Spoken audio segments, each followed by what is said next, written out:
Heart beat scan ఒక్క second లోనే world class 640 slide CT scan ఇప్పుడు మీ విస్టా ఇమేజింగ్ బంజారా హిల్స్ లో.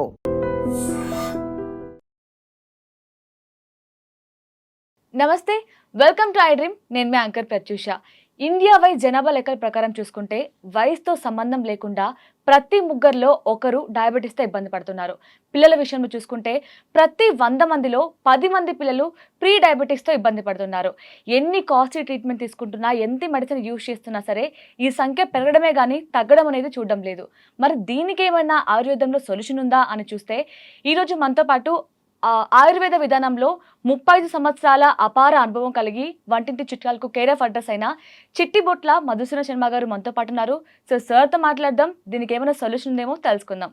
నమస్తే సార్. నమస్తే. ఎలా ఉన్నారు సార్? బాగున్నానమ్మా, మీరు ఎలా ఉన్నారమ్మా? చాలా బాగున్నాను సార్. సో మనం మాట్లాడుకున్నట్టు స్టార్టింగ్లో ఇండియా వైజ్ ప్రతి ముగ్గురులో ఒకరు, అలాగే పిల్లల విషయంలో చూస్తే ప్రతి 100 మందిలో 10 మంది ప్రీ డయాబెటీస్తో ఇబ్బంది పడుతున్నారు. సో అసలు ఎందుకు ఇంతగానం డయాబెటీస్తో ఇబ్బంది పడుతున్నారో అర్థం కావట్లేదు. ఎంత లైఫ్ స్టైల్ చేంజెస్ చేసుకున్నా, ఎంత మెడిసిన్ యూజ్ చేస్తున్నా, ఎన్ని ట్రీట్మెంట్ చేసుకున్నా సరే దీనికి సొల్యూషన్ దొరకట్లేదు సార్. సో మరి ఆయుర్వేదంలో ఏమైనా చిట్కాలు చెప్పి దీనికి ఏమైనా పర్మనెంట్ సొల్యూషన్ ఉంది అంటారా ఆయుర్వేదంలో?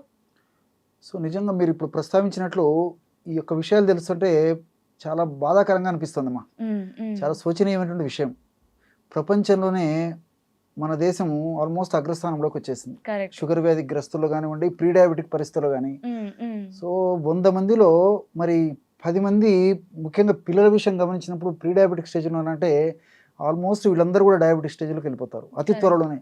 సో ఈ విధంగా చూస్తే ఇంత ఒటిడింత అయిన చందాన మరి ఒక 10 సంవత్సరాలకి భారతదేశంలో డయాబెటీస్ వ్యాధిగ్రస్తుల సంఖ్య మరి ఎన్ని కోట్లు ఉంటుందో ఊహించడానికి కూడా బాధాకరంగా ఉండేటువంటి పరిస్థితి ఏర్పడుతుంది.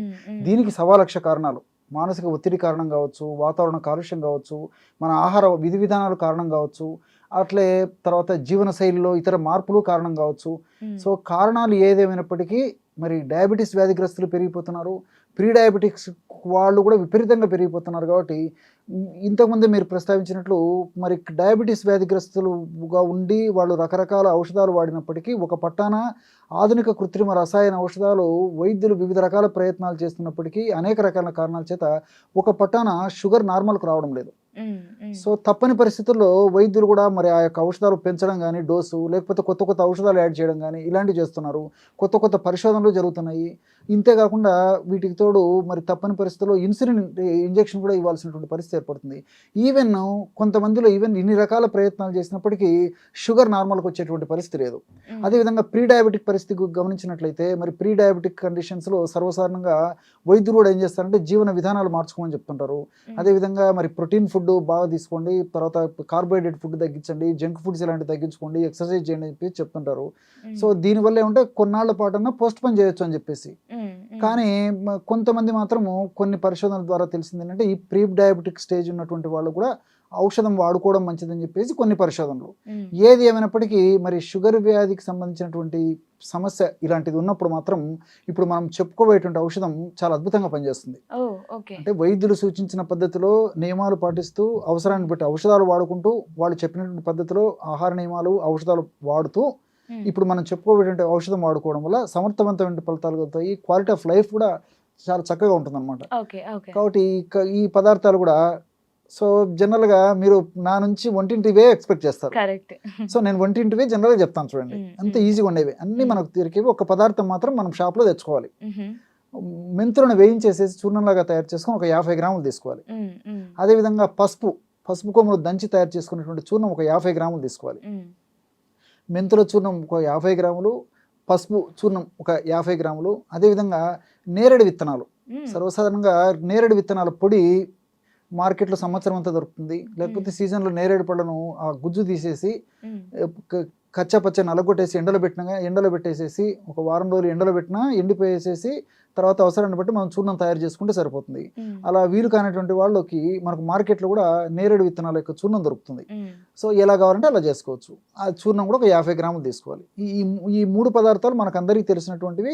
ఈజీగా జనరల్గా నేరేడు విత్తనాలు కూడా మనమే చేసుకోవచ్చు. సో ఇది ఒక 50 గ్రాములు తీసుకోవాలి. మరొక ప్రత్యేకమైన పదార్థం ఏంటంటే నేలవేము.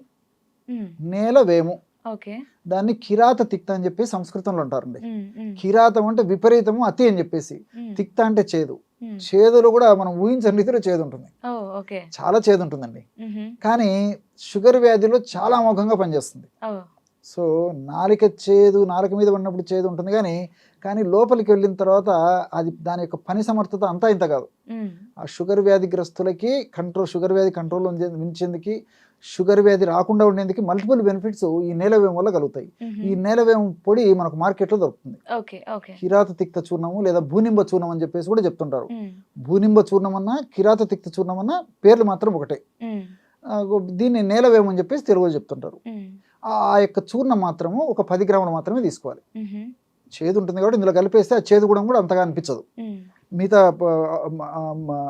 ఆహార ఔషధాలు కలపడం వల్ల. మ్. కాబట్టి మెంతులు చూర్ణం 50 గ్రాములు, పసుపు చూర్ణం 50 గ్రాములు, అదేవిధంగా నేరేడు విత్తనాల యొక్క చూర్ణం 50 గ్రాములు, మ్. ఈ యొక్క నేలవేము చూర్ణం మాత్రం 10 గ్రాములు మాత్రమే కలపాలి. ఓ ఎక్కువ చేదు ఉంటుంది చేదు ఉంటుంది కాబట్టి. సో ఈ 4 పదార్థాలు కలపడం బ్రహ్మాండమైనటువంటి ఔషధం తయారైపోతుంది. దీన్ని ఒక గాజు సీసాలో నిల్వ ఉంచుకొని రోజు ఉదయం ఆహారానికి ఒక అరగంట ముందు, రాత్రి ఆహారానికి ఒక అరగంట ముందు 50 ml గది ఉష్ణోగ్రత ఉన్నటువంటి నీటిలో ఈ పౌడర్ 1/2 టీ స్పూన్ కలిపేసి ఒక ప్రమాణంగా సేవించాలి. ఈ విధంగా ఉదయం ఒకసారి, రాత్రి ఒకసారి, ఆహారానికి ముందు ఈ పద్ధతిలో సేవించడం వల్ల ప్రీ డయాబెటిక్ స్టేజ్ వాళ్ళు త్వరగా డయాబెటిక్ స్టేజ్లోకి రాకుండా ఉండేందుకు ఉపయోగపడుతుంది. ఆల్రెడీ డయాబెటిక్ స్టేజ్లోకి ఎంటర్ అయినటువంటి వాళ్ళు కూడా షుగర్ వ్యాధి పెరగకుండా ఉండేందుకు, షుగర్ వ్యాధి నియంత్రణలో ఉండేందుకు, షుగర్ వ్యాధి వల్ల భవిష్యత్తులో మరి రక్తనాళాలకు సంబంధించినటువంటి సమస్యలు కానీ, గుండెకు సంబంధించినటువంటి సమస్యలు కానీ, మెదడుకు సంబంధించిన సమస్యలు కానీ, కీళ్ళకు సంబంధించినటువంటి సమస్యలు కానీ రాకుండా ఉండేందుకు, అదేవిధంగా మూత్ర వ్యవస్థకు సంబంధించినటువంటి సమస్యలు ఇలాంటివి రాకుండా ఉండేందుకు, వచ్చినటువంటి సమస్యలు కూడా చాలా త్వరగా తగ్గేందుకు ఉపయోగపడుతుంది. దీంతోపాటు ఈ షుగర్ వ్యాధిగ్రస్తుల్లో మరి ఎక్కువ శాతం మంది కూడా ఏం జరుగుతుందంటే కొన్నాళ్ళ అయ్యేసరికి ఒకవేళ షుగర్ కంట్రోల్లో ఉన్నప్పటికీ, షుగర్ కంట్రోల్లో ఉండకపోయినప్పటికీ కూడా ఆ యొక్క ప్రభావం మెదడు మీద పనిచేసేసి జ్ఞాపక శక్తి తగ్గిపోవడము, లాస్ ఆఫ్ మెమరీ అని చెప్తుంటారు అనమాట. ఇలాంటి సమస్యలు కూడా కలుగుతుంటాయి అనమాట. అదేవిధంగా పక్షవాతం రావడము, పెరాలసిస్, తర్వాత కొంతమందిలో ఈ వణుకుడు జబ్బు, ఇట్లా వణుకుతుంటారు అనమాట, పార్కిన్సన్స్ అని చెప్పేసి అంటుంటారు. సో ఈ సమస్యలు రాకుండా ఉండేందుకు ఈ యొక్క పసుపు కూడా ఉపయోగపడుతుంది. పసుపులో కుర్కుమిన్ అని చెప్పేసి రసాయన పదార్థం ఉంటుంది. అదేవిధంగా మెంతుల్లో ఈ యొక్క సాపోనిన్స్, ఆల్కలాయిడ్స్, ఫ్లేవనాయిడ్స్, పాలిఫినాల్స్ ఇవన్నీ కూడా ప్రత్యక్షంగా పరోక్షంగా నేను చెప్పినటువంటి వాటికి అనేక రకంగా పనిచేస్తాయి. అంతేకాకుండా మెంతుల యొక్క మరొక గుణం ఏంటంటే ఈ మోకాళ్ళ భాగంలో గుజ్జు ఉత్పత్తి బాగా ఎందుకు ఉపయోగపడుతుంది. షుగర్ వ్యాధిగ్రస్తుల్లో చాలా త్వరగా గుజ్జు ఉత్పత్తి తగ్గిపోవడం చేత మోకాళ్ళ నొప్పులు చాలా మిగతా వాళ్ళతో పోల్చుకుంటే చాలా త్వరగా వస్తాయి. సో ఈ షుగర్ వ్యాధిగ్రస్తులకు షుగర్ వ్యాధి నియంత్రణ ఉండడమే కాకుండా మోకాళ్ళ నొప్పులు కూడా తగ్గేదానికి, మోకాళ్ళ నొప్పులు రాకుండా ఉండేందుకు ఉపయోగపడుతుంది. ఈ విధంగా ఇది పనిచేస్తుంది. నేరేడు విత్తనాల గురించి ప్రత్యేకంగా చెప్పనక్కర్లేదు.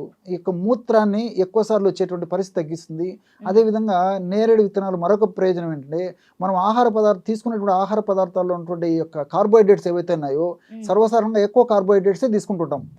సో కార్బోహైడ్రేట్స్ ఏవైతే ఉన్నాయో ఆ కార్బోహైడ్రేట్స్ని త్వరగా జీర్ణం చేసి త్వరగా చక్కెరగా మారకుండా ఉండేందుకు ఈ యొక్క నేరేడు విత్తనాలు ఉన్నటువంటి ఈ లిటియోలిన్ అనేటువంటి రసాయన పదార్థం ఉపయోగపడుతుంది. కాబట్టి త్వరగా ఎప్పుడైతే కార్బోహైడ్రేట్స్ చక్కెరగా మారదో అప్పుడు బ్లడ్ లో చక్కెర శాతం పెరగకుండా ఉంటుంది. అదేవిధంగా మూత్ర వ్యవస్థకు సంబంధించిన అనేక రకాలైన జబ్బులు రాకుండా ఉండేందుకు కూడా ఈ యొక్క నేరేడు విత్తనాలు ఉపయోగపడతాయి. అదేవిధంగా చివరిగా నేను చెప్పేది అంటే ఈ యొక్క నేలవేము ఇన్సులిన్ యొక్క రెసిస్టెన్స్ని పెంచుతుంది. అంటే ఇన్సులిన్ యొక్క రెసిస్టెన్స్ని తగ్గిస్తుంది, సెన్సిటివిటీని పెంచుతుంది. సర్వసాధారణంగా మన బాడీలో ఇన్సులిన్ ఉన్నప్పటికీ ఎక్కువ శాతం మందిలో ప్రీ డయాబెటిక్ స్టేజ్ వాళ్ళలో కూడా మనం గమనిస్తుంటాం, డయాబెటిక్ స్టేజ్ వాళ్ళలో గమనిస్తాం. బాడీలో తగినంత ఇన్సులిన్ ఉన్నప్పటికీ అది సమర్థవంతంగా పనిచేయదు. దాన్నే ఇన్సులిన్ రెసిస్టెన్స్ అని చెప్తాను అనమాట. సో ఎప్పుడైతే ఇన్సులిన్ సమర్థవంతంగా పనిచేయదో, మీరు ఇన్సులిన్ ఎంత ప్రొడక్షన్ ఉన్నప్పటికీ, ఉత్పత్తి అయినప్పటికీ బాడీకి ఉపయోగపడదు. సో దానివల్ల షుగర్ లెవెల్స్ పెరిగిపోతుంటాయి. సో ఇన్సులిన్ సమర్థవంతంగా పనిచేసేందుకు, ఇన్సులిన్ సెన్సిటివిటీ పెరిగేందుకు ఈ యొక్క నేలవేం చాలా చక్కగా ఉపయోగపడుతుంది. అంతేకాకుండా ఈ షుగర్ వ్యాధిగ్రస్తుల్లో విపరీతంగా చర్మ వ్యాధులు వస్తుంటాయి, ఇన్ఫెక్షన్స్ వస్తుంటాయి. సో చర్మానికి సంబంధించిన ఇన్ఫెక్షన్స్ కానీ, తర్వాత ఈ అంతర్గత అవయవాలకు సంబంధించినటువంటి ఇన్ఫెక్షన్స్, మూత్రాశయానికి సంబంధించినటువంటి ఇన్ఫెక్షన్స్ కానీ, ఆడవాళ్ళలో గర్భాశయానికి సంబంధించినటువంటి ఇన్ఫెక్షన్స్ కానీ, లివర్కి సంబంధించినటువంటి ఇన్ఫెక్షన్స్ కానీ, ఇలా కిడ్నీస్కి సంబంధించినటువంటి ఇన్ఫెక్షన్స్ కానీ ఇలాంటివన్నీ వస్తుంటాయి అన్నమాట. సో ఈ నేలవేం వాడుకోవడం వల్ల షుగర్ వ్యాధి నేను చెప్పినటువంటి పద్ధతిలో ఈ యొక్క ఇన్సులిన్ యొక్క సెన్సిటివిటీ పెరగడమే కాకుండా ఇలాంటి ఇన్ఫెక్షన్స్ రాకుండా ఉండేందుకు, వచ్చినటువంటి ఇన్ఫెక్షన్స్ కూడా త్వరగా తగ్గేందుకు కూడా ఇది మల్టిపుల్గా ఉపయోగపడుతుంది. కాబట్టి ఇవన్నీ కూడా ఆయుర్వేద వైద్యాల యొక్క, ఆయుర్వేదంలో మన మహర్షి చెప్పినటువంటి ఔషధాల యొక్క ప్రత్యేకతలండి. So nice sir. సో నార్మల్గా షుగర్ పేషెంట్స్కి షుగర్ ఎలా కంట్రోల్ అవ్వాలి అని అడిగితే మీ గొప్పతనం, ఆయుర్వేద యొక్క గొప్పతనం ఇక్కడే అర్థమైపోతుంది. సో జస్ట్ షుగర్ కంట్రోల్లో ఉండడమే కాకుండా షుగర్ పేషెంట్స్కి వచ్చే ఇంకా ప్రాబ్లమ్స్కి కూడా సొల్యూషన్ ఒక చిట్కాలో చెప్పారు. So thank you so much sir, చాలా చక్కగా ఎక్స్ప్లెయిన్ చేశారు. Thank you sir. నమస్తే అమ్మా.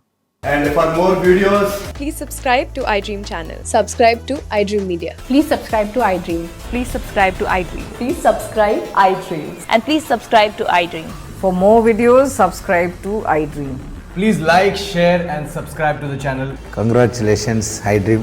Subscribe to iDream. Subscribe to iDream. So subscribe to iDream Media. iDream ki iDream team అందరికి huge congratulations. Please subscribe iDream Media. Please subscribe to iDream. Subscribe iDream. Please subscribe to iDream. iDream అంటే నా కళల channel subscribe చేసుకున్న నోరు తిరుగుతలేదు, మీరైతే గంట గుర్తు కొట్టండి. For more such videos, please subscribe to iDream. Subscribe to iDream. Please subscribe to iDream. Please subscribe iDream Media. Please do subscribe to iDream. Please subscribe to iDream Media. For best entertainment and information, please subscribe iDream. And don't forget to subscribe to iDream.